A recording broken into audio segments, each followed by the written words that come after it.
ایک رات سلطان محمود غزنوی کو کافی کوششوں کے بعد بھی جب نیند نہیں آئی تو اپنے غلاموں سے کہنے لگے، لگتا ہے کہ کسی مظلوم پر آج کوئی ظلم ہوا ہے۔ تم لوگ گلیوں میں پھیل جاؤ اور اگر کوئی فریادی نظر آئے تو اسے میرے پاس لے آؤ۔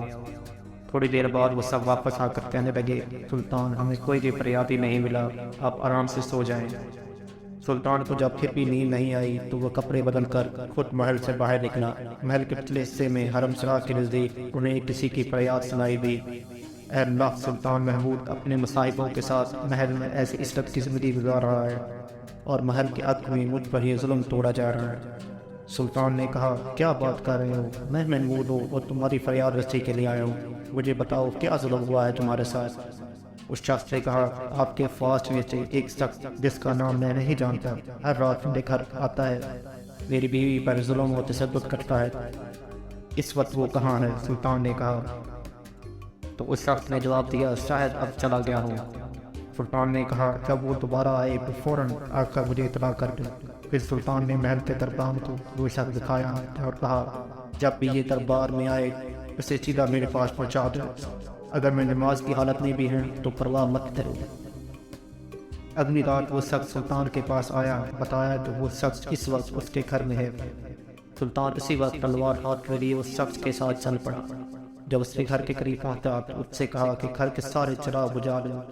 پھر اندھیرے میں ہی اس کے گھر میں گھس کر اس شخص کا سر کن سے جدا کر دیا۔ پھر سلطان نے حکم دیا کہ چراغ روشن کر دو۔ اس شخص کا چہرہ دیکھا اور سجدے میں گر پڑا۔ پھر گھر کے مالک سے کہا، اگر کچھ کھانے کو ہے تو لے آؤ، مجھے بہت سخت بھوک لگی ہوئی ہے۔ اس شخص نے کہا، آپ جیسا سلطان مجھ غریب کے گھر کا کھانا کھائے گا؟ سلطان نے کہا، جو کچھ بھی ہے لے آؤ۔ وہ شخص ایک سوکھی روٹی اٹھا لایا جسے سلطان نے بڑی رغبت سے کھایا۔